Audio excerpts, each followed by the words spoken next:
Assalamualaikum warahmatullahi wabarakatuh. Waalaikumsalam. Mari kita mulai. Bismillahirrahmanirrahim. Jadi Bapak Ibu sehat-sehat? Alhamdulillah. Ya, baik. Mungkin ada yang perlu dipertanyakan dari brosur.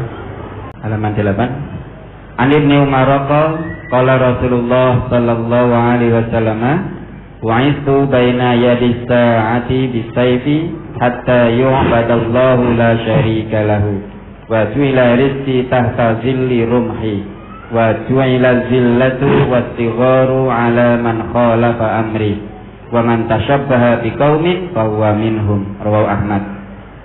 Dari Ibnu Umar ia berkata, Rasulullah sallallahu alaihi wasallam bersabda, aku diutus dengan pedang menjelang hari kiamat, sehingga hanya Allah saja yang disembah.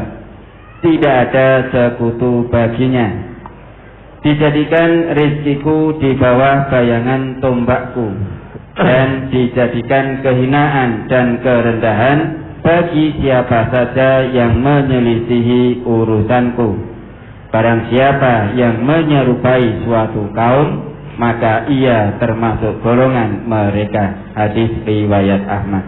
Mohon penjelasan hadis ini. Ya, jadi Nabi dengan diutusnya Nabi berarti kiamat itu sudah semakin dekat. Jadi Nabi diutus oleh Allah itu sangat dekat dengan terjadinya hari kiamat. Loh, ternyata sampai sekarang belum terjadi, Ustaz. Padahal Nabi sudah 15 abad yang lalu. Artinya sesudah Nabi tidak ada Nabi lain. Maka dengan diutusnya Nabi, syariat sudah sangat sempurna. Tidak ada lagi syariat sesudah Nabi wafat. Maka syariat itu sudah sangat sempurna.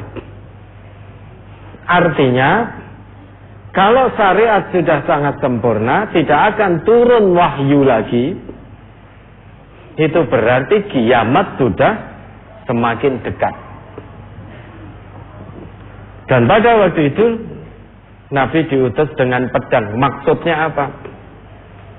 Dakwah Nabi itu bukan berarti kejam dengan pedang, bukan. Kalau orang-orang mau menerima dakwah Nabi, seruan Nabi, tanpa memerangi Nabi, maka Nabi juga tidak akan mempertahankan diri dengan melawan mereka.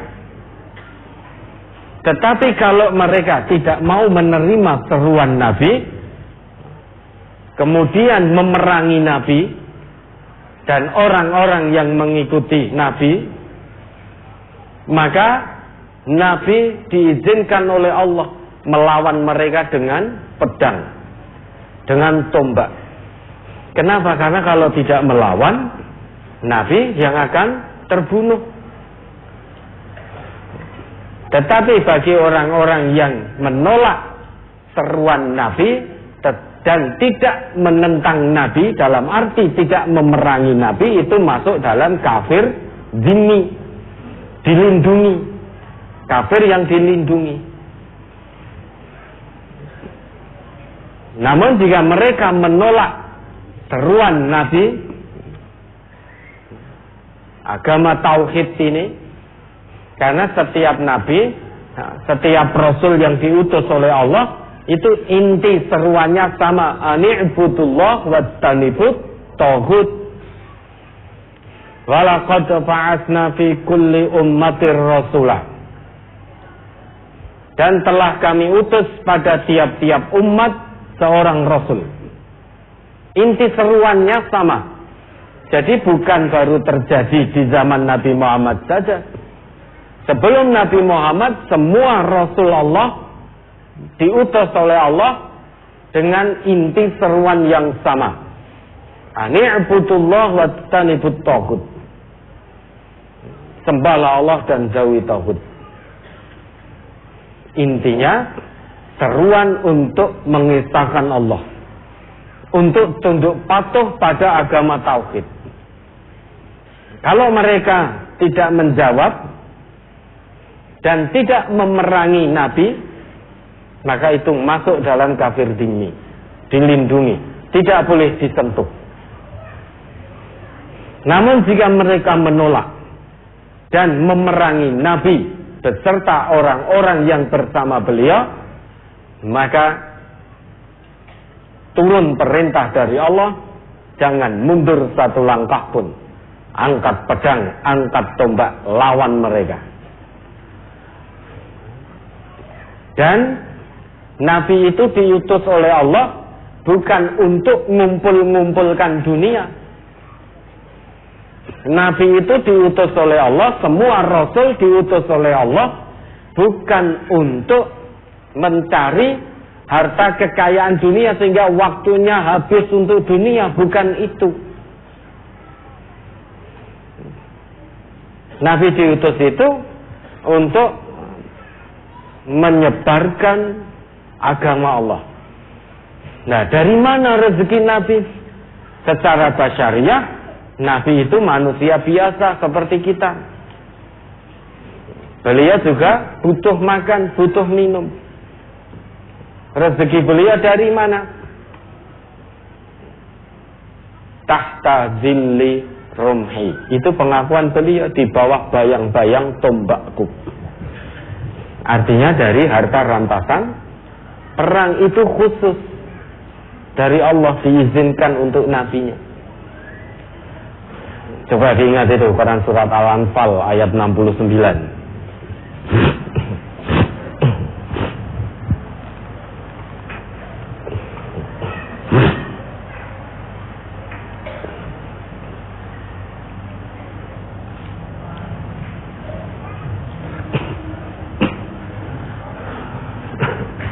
Surat Al-Anfal, surat ke-8 ayat 69. Fakulu mimma ghanimtum halalan thayyiban wattaqullah innallaha ghafurur rahim. Maka makanlah dari sebagian rampasan perang yang telah kamu ambil itu sebagai makanan yang halal lagi baik, dan bertakwalah kepada Allah, sesungguhnya Allah Maha Pengampun lagi Maha Penyayang. Nah, ini rezeki Nabi dari Allah. Fakulu mimma ghanimtum halalan thayyiban. Harta rampasan perang itu makanlah sebagai makanan yang halal lagi baik untukmu, wahai Nabi, untukmu, wahai Muhammad. Nah, kata Allah begitu. Karena Nabi diutus oleh Allah bukan untuk ngumpul-ngumpulkan dunia, bukan. Namun selain itu, selain harta rampasan perang, ada pula rezeki dari Nabi berupa hadiah. Harta rampasan perang ini pun hanya sebagian, tidak semuanya. Nabi hanya mengambil secukupnya, ala kadarnya, secukupnya. Maka sering kita temukan dalam hadis-hadis Nabi, beliau dan keluarga beliau tidak pernah selama hidup beliau makan sehari 3 kali, itu tidak pernah. Mungkin sehari hanya sekali, mungkin tidak sama sekali. Ini kita temukan dalam hadis-hadis yang sahih. Bukan berarti Nabi itu tidak kaya, bukan. Mudah bagi Nabi, andai kata Nabi memilih kekayaan dunia, sangat mudah bagi Nabi. Tetapi jika itu yang dipilih oleh beliau, nanti umatnya bagaimana? Umatnya tidak lagi fokus pada apa yang diwariskan oleh Nabi, yaitu Quran dan Sunnah. Umatnya akan mencari-cari alasan dengan mengatakan, "Oh, saya ikut Nabi, oh, Nabi kan mengumpulkan kekayaan." Na'udzubillah. Nabi jauh dari semua itu. Lawang Nabi saja tidak meninggalkan warisan berupa harta saja, kita sebagai umatnya rebutan bondo-dunya terus kok. Yang Nabi tinggalkan itu ilmu berupa Quran dan Sunnah, dan dikatakan oleh beliau, barang siapa yang mengambil warisan itu faqad akhadha bihaddin wafir, sungguh dia telah mengambil warisan yang sangat banyak. Mengambil warisan Nabi berupa ilmu yaitu Al-Quran dan Sunnah, barang siapa yang fokus pada itu, sungguh dia telah mendapatkan warisan yang sangat banyak. Di dunia dia selamat, di akhirat lebih-lebih lagi. Maka dia mendapatkan warisan yang sangat banyak. Tetapi banyak orang yang ngaku sebagai umatnya tidak fokus pada warisan Nabi, karena tertipu oleh dunia. Maka yang didapat hanya dunia yang sedikit dan menipu. Mata'un qalil, mata'ul ghurur. Kemudian di akhirat tidak dapat bagian. Wa ma lahum fil akhirati min nasib, tidak dapat bagian. Makanya sebagian rezeki Nabi itu Allah jadikan dari harta rampasan perang, dan itu halal dan thayyib karena Allah yang mengizinkan. Bukan berarti Islam kejam, bukan. Kenapa? Karena harta ini sejatinya Allah turunkan itu untuk dipergunakan sesuai dengan jalan-jalan yang Allah ridhoi. Maka jika harta itu di tangan orang yang tidak tepat, mereka punya harta kemudian digunakan, mereka belanjakan untuk memerangi Nabi dan kaum mukmin pada waktu itu, maka harta mereka boleh direbut. Kenapa? Karena harta di tangan mereka itu banyak madharatnya. Dengan harta itu mereka membelanjakannya untuk memerangi Nabi dan hendak membunuh Nabi. Dengan harta itu mereka beli kuda-kuda pilihan untuk perang, beli tombak-tombak pilihan, pedang-pedang pilihan untuk membunuh Nabi, untuk memerangi Nabi. Maka hartanya direbut pada waktu itu, diizinkan oleh Allah. Supaya apa? Hartanya dipegang oleh memang orang-orang yang tepat. Kalau harta di tangan orang-orang yang beriman betul kepada Allah, niscaya harta itu tidak mungkin digunakan untuk menimpakan madharat pada orang lain. Itu kalau harta di tangan orang yang punya keimanan shadiq di hadapan Allah. Maka harta rampasan perang itu sebagiannya diizinkan oleh Allah sebagai rezeki bagi Nabi. Hanya sebagian, tidak semuanya. Lah yang lain itu untuk kemaslahatan umat. Maka sering Nabi sehari itu beliau tidak dahar. Bahkan berulang kali beliau mendapati, bertanya pada Siti Aisyah, ternyata tidak ada makanan, maka beliau berpuasa. Itu berulang kali. Tidak seperti kita, umat beliau. Sehari tidak hanya sekali, dua kali, mungkin 5 kali, 6 kali. Sampai kemlekeren perutnya. Nah, wis kuwaregen itu, resletingnya itu dikendorkan. Baru perutnya dibuka, diler, dilus-lus. Orang yang banyak makan itu malas ibadah. Ya karena bawaannya ngantuk, lemes.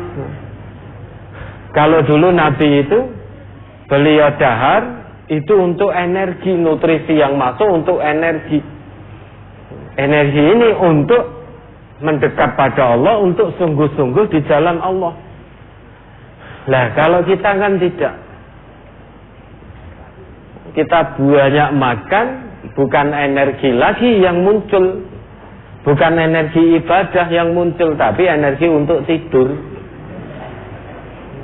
Sehingga mencari-cari alasan, wong Jawa nek bar mangan ngantuk. Itu sebetulnya bisa dirubah. Apakah tidak boleh makan? Boleh. Tetapi jangan berlebihan. Ingat, segala sesuatu yang israf, yang berlebihan itu tidak baik, tidak disukai oleh Allah. Kulu washrobu wala tusrifu.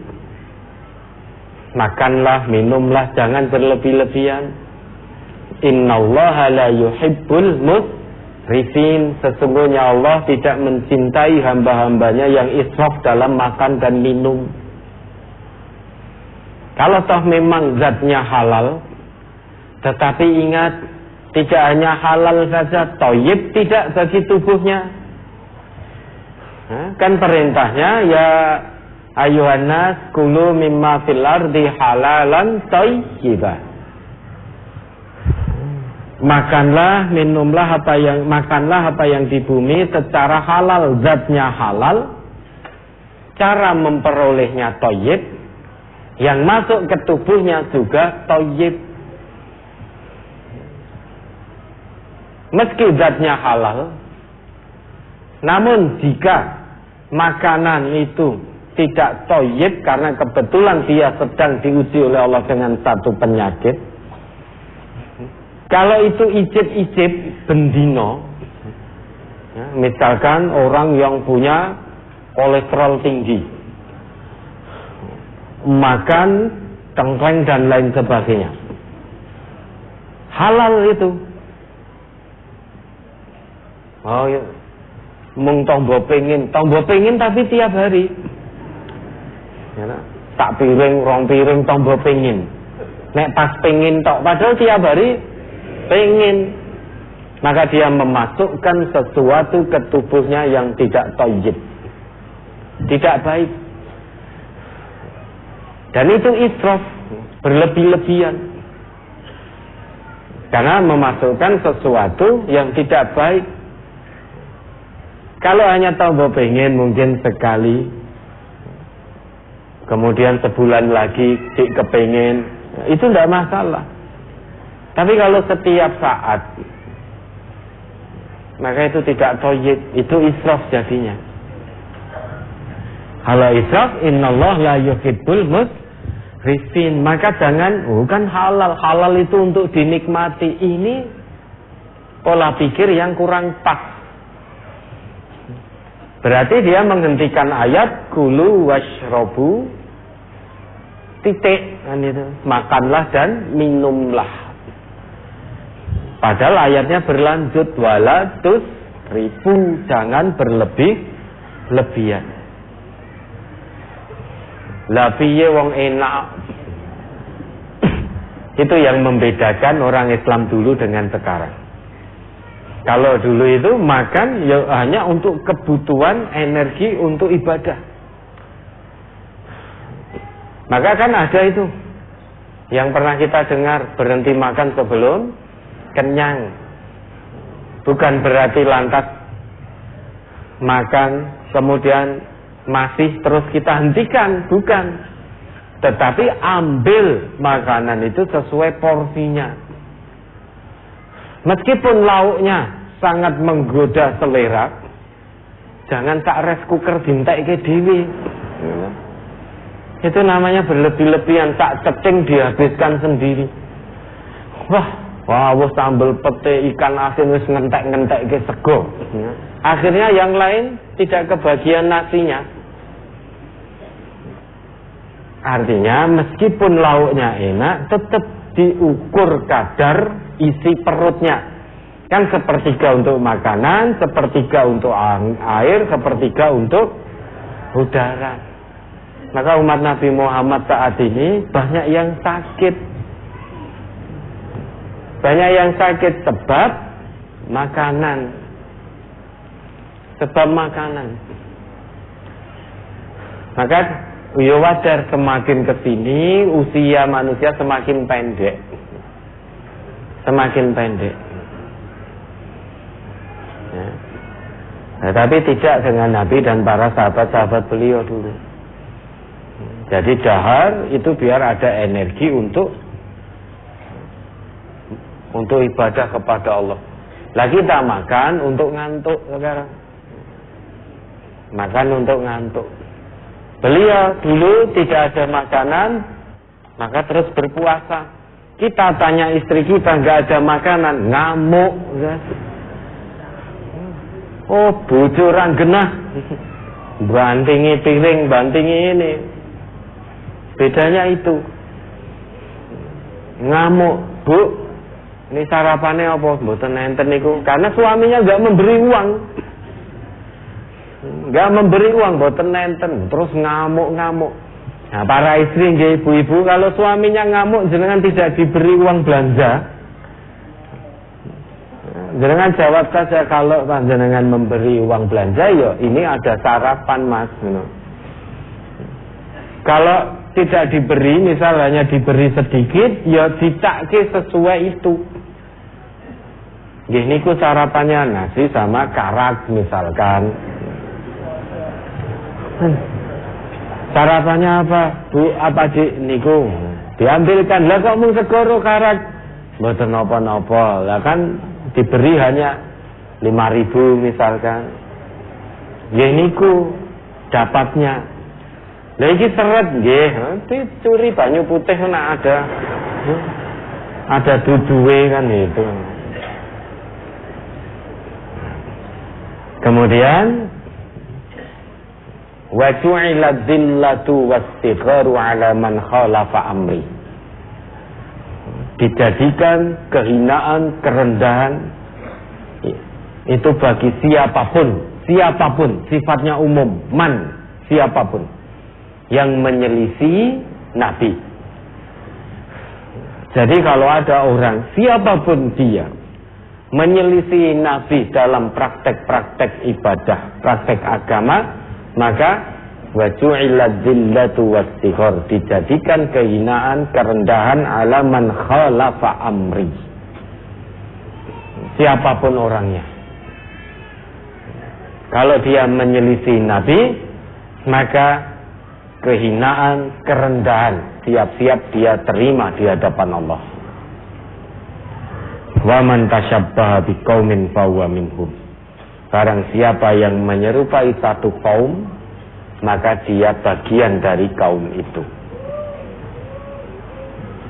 Ada satu perbuatan yang sebetulnya dalam Islam itu tidak pernah dituntunkan oleh Nabi, kok kita ikut-ikutan melakukan perbuatan itu karena mengikuti kaum yang lain. Kebetulan di satu masyarakat itu viral ya, perbuatan itu, meski tidak ditemukan dalam Islam. Kemarin kita contohkan ulang tahun, kok kita ikut-ikutan, anak kita ulang tahun tukok ke kue tar, lilin, terus nyanyi-nyanyi, ya sama berarti kita. Ya itu kurang lebih maksud hadis seperti itu. Ya, ada lagi. Kemudian halaman 8 paragraf paling bawah.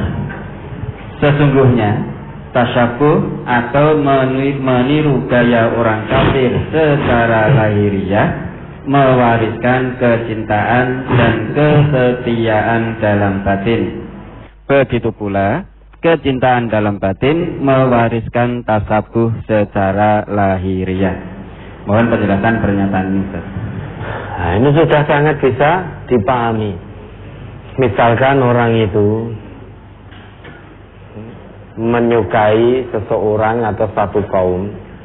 Nah ini loh, anak-anak, gadis-gadis remaja ini loh, sekarang sedang gandrung dengan artis-artis Korea, K-pop. Dengan K-pop, secara lahir dia suka.